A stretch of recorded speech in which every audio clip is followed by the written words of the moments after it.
Olá, o Estação Cultura está no ar e veja hoje uma reportagem sobre as obras que estão em exposição na Bienal do Mercosul, no espaço do Santander Cultural. Conheça também a exposição Ver Habitar, em cartaz até sexta-feira na reitoria da URGS. E recebemos a cineasta Mirella Cruel, diretora e roteirista do filme O Último Poema, que conta a história de uma professora gaúcha que trocou correspondência com Carlos Drummond de Andrade por 26 anos. E começamos com as dicas de leitura do nosso colega da FM Cultura, o escritor e jornalista Luiz Gil.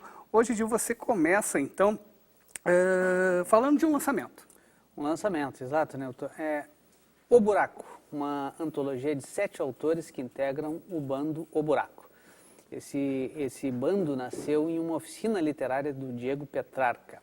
O livro contém textos curtos com novas definições para palavras do nosso dia a dia. É um trabalho bem humorado, leve e inventivo. O nome do livro é O Buraco, coletânea da Editora Livre, que vai ser lançada nesta quarta-feira, às 19h30, no Santo de Casa, na Lopo Gonçalves 176, aqui em Porto Alegre. E agora vamos falar do livro Contos da Vida Difícil, do Aldir Garcia Schli. Pois é, na minha opinião, Nilton, ele é um dos melhores autores brasileiros em atividade. Esse livro é da Editora do Tempo e resgata um pouco da jaguarão do autor, né, dos anos 20 e 30. Naquele período foi construída a Ponte Internacional, que acabou atraindo muitos trabalhadores para a cidade. Também vieram junto prostitutas oriundas do tráfico internacional de mulheres. Contos da Vida Difícil, do Aldir Garcia Schli, um lançamento da Editora do Tempo. E para fechar agora, uma outra novidade. Um romance, é o novo livro do escritor e jornalista Rafael Guimarães, A Dama da Lagoa. É a dramatização de um assassinato ocorrido em Porto Alegre no ano de 1940. A tragédia em questão envolve um casal de jovens de famílias da sociedade porto-alegrense. O crime ganha grande repercussão e traz à tona questões que inquietavam o país em pleno Estado Novo e diante das incertezas da Segunda Guerra Mundial. A Dama da Lagoa, do Rafael Guimarães, é uma novidade da editora Libretos. Inclusive já tem lançamento para a Feira do Livro de Porto Alegre, vai ser no dia 7 de novembro, às 18 horas, na Praça Central de Autógrafos. Estou na metade do livro. Olha, muito bom. Que bacana. E as novidades do teu programa na Rádio FM Cultura? Estamos preparando aí, inclusive, já podemos adiantar, Nilton, já que tu tocaste no assunto, né? Durante a feira nós vamos apresentar ao vivo o programa Tons e Letras, direto do pavilhão da rádio, né? do stand da rádio, lá na Praça da Alfândega. A Feira do Livro que começa agora em novembro, dia 1º, né? 31 e vai até 15 de novembro. Ah, que legal. E o Tons e Letras vai ao ar sempre? Sábados, a partir das 11 da manhã. Valeu, Gil. Obrigado pela tua participação aqui. E vamos conhecer agora as exposições da Bienal do Mercosul, que acontecem lá no espaço do Santander Cultural.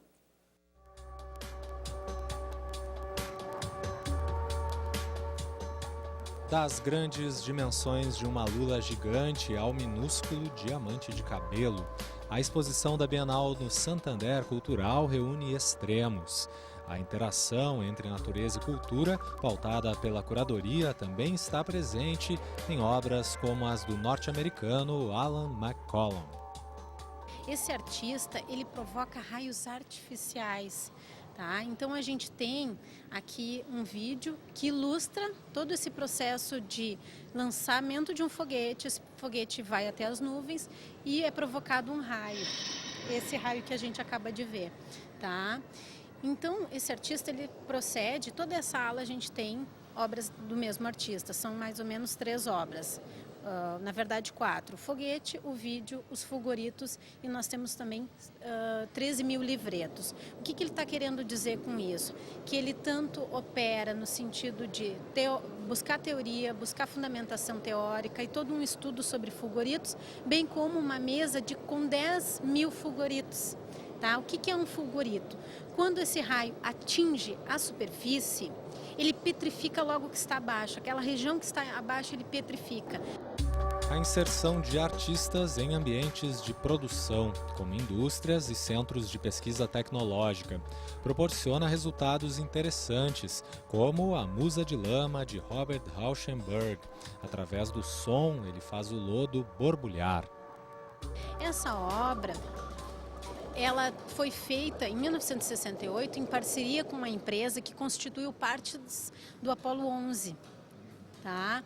Então, assim como foi feito em 1968, Robert Rauschenberg e uma empresa, assim foi feito nesta edição da Bienal com outras empresas e outros artistas. Então, se trouxe essa ideia de comunato, de acordos, né? Ou seja, artistas vão até empresas, fazem uma espécie de residências e criam obras a partir dessa convivência. A inglesa Lucy Scare trabalhou com uma fábrica de celulose para produzir a obra Tradução da Resina. Após a Bienal, as peças voltarão para a linha de produção. Traz lápidas, gemas, que são nada mais do que pedras de 25 quilos de resina. Ela lapida como se fosse uma pedra preciosa, né? Para dar essa ideia de preciosidade e também de exploração, até quanto a gente explora da natureza e quanto são valiosos, extremamente valiosos, toda essa riqueza natural, né? E também foi feito em parceria com uma empresa. Enquanto lá no térreo as obras expostas têm alguma ligação com o mar e a terra, aqui em cima é o ar, o espaço e até a imaginação que geram a arte contemporânea. Aqui a gente tem logo que sobe, né, o lance de escadas, que segundo aquela ideia, né, nós estávamos no nível do mar, agora a gente acessa o espaço e, lógico, o imaginário. E a gente se depara com Fernando Duval, que é um artista pelotense, né? E ele traz para nós a história do bivar. O bivar que, inclusive, foi impresso, tá? A gente vai conferir logo em seguida na Feira do Livro. E trata a história de um animal que nunca foi visto, mas que existe, né? E ele vem através, né, dessas ilustrações demonstrando isso.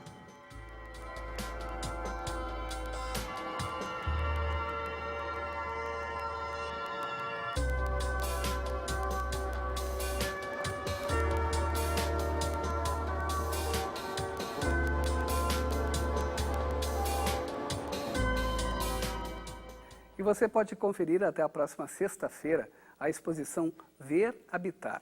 Duas artistas gaúchas trazem instalações com diferentes perspectivas sobre o habitar. Confira na reportagem. Tu abre a janela e tu tá dentro da casa do outro. Que vai dar nisso aí? Vai dar criação nisso aí? Vai dar uma criação. Duas videoinstalações, dois olhares sobre o cotidiano, sobre o conhecido que se perde na memória e sobre o desconhecido e imaginado a partir de fragmentos. Isso é parte do que o espectador pode acompanhar na exposição Ver Habitar, que ocupa a Sala Farion, na reitoria da URGS, com obras de Tula Anagnastopoulos e Letícia Lamper, com a curadoria da artista e professora Elaine Tedesco. O que é bacana é que eu tive a oportunidade, primeiro, de conhecer o trabalho da Letícia e da Tula, né, numa situação de avaliar, especificamente o que elas estavam fazendo no mestrado. E aí eu cheguei perto, né, do que elas estão tratando e entendi que a Letícia estava olhando para a cidade com esse estranhamento. O que tem, que cidade é essa, né, que a gente mora e na frente, quando a gente abre a janela e a gente vê a casa do outro, né, e não conhece esse outro, e quando começa a conhecer é só pela janela. E aí eu lembrei do trabalho da Tula, que eu já conhecia, né? E a Tula exatamente olha para dentro da casa da família, para dentro da mesma casa, a casa da memória. O vídeo que está sendo projetado aqui chama Depois do Almoço de Domingo.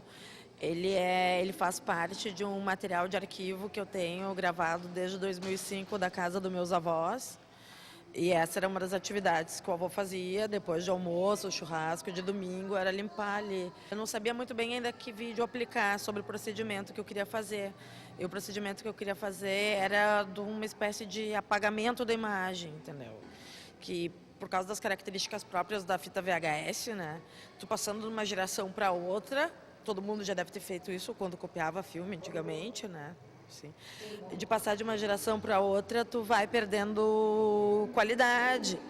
E então são linhas que são varreduras, a própria característica do VHS são varreduras, tu vai perdendo qualidade de som, tu vai perdendo imagem, tu vai perdendo tudo, vai perdendo cor, vai ganhando umas linhas tortas. Então o que eu fiz foi passar aquela que é o lado que se vê mais claro ali, e passar para uma fita, dessa fita passar para uma outra, dessa outra passar para uma outra, e foram 34.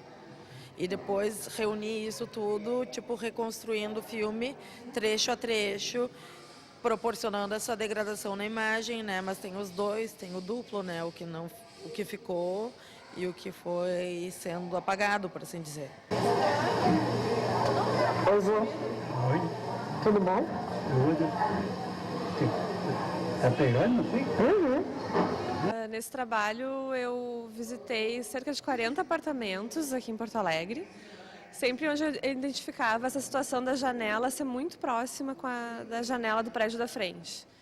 Então, meu objetivo primeiro era só fazer as fotografias, né? Mas daí, fazendo essas visitas, eu comecei a notar que as pessoas sempre tinham alguma coisa para contar e sempre tinham alguma história para contar do vizinho da frente. E daí nisso eu comecei a gravar, e daí foi que foi se formando esse trabalho que virou um vídeo, né? Que junta, na verdade, são fotografias e a gravação das pessoas falando. O que eu estava buscando quando eu estava fazendo é essa coisa da gente não ter ideia na cidade do que está do outro lado da parede, assim, da gente ver tudo muito igual, só essas janelas e fachadas, e em contrapartida com a riqueza de detalhes e com o ambiente de cada um que tem dentro dos apartamentos. Então era isso que eu estava buscando, assim, era esse contraste entre o exterior e o interior. Aí vê gente tomando banho, aí vê gente se arrumando, se secando, dormindo, né, jantando, conversando. E eu acho que os trabalhos das duas junto acabam comunicando diferenças, né? O espaço que é privado, onde a gente tem a intimidade da família, tudo que foi criado ali dentro, e esse outro que é exatamente o espaço desconhecido, que é a vida do outro. Os processos de ambas artistas trazem mais hibridismos do que uma simples videoinstalação sugere. Tula, que estudou cinema em Cuba e trabalhou por mais de 10 anos montando e dirigindo filmes, transpõe essa experiência para seu trabalho. E Letícia se apropria de métodos de pesquisa de campo das ciências sociais para compor sua obra.